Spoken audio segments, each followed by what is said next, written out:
ఏం చేస్తున్నాడు కన్నయ్య? తర్వాత దురుస్తాడు. శుభ్రం తినేసి, నీకు ఎంత ఆకలి ఉంటే అంత తినేసి.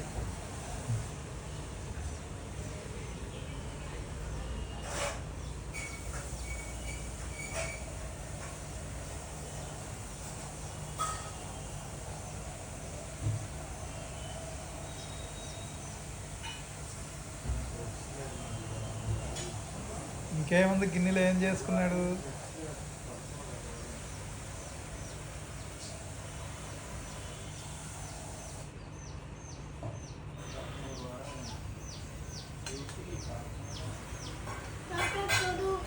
నేను తుడుస్తాను, వదిలేసి. ఆ గిన్నెలోది కూడా ఒక స్పూన్ పెట్టుకో. గిన్నెలోది పెట్టుకో కన్నయ్య. సలాడ్ కూడా పెట్టుకో బంగారి. పెట్టుకో కన్నగారు. ఒకటి పెట్టుకోవే, విద్యుత్ తీస్తా పెట్టుకో బంగారం. ఆ కన్నమ్మ పెట్టుకోవే.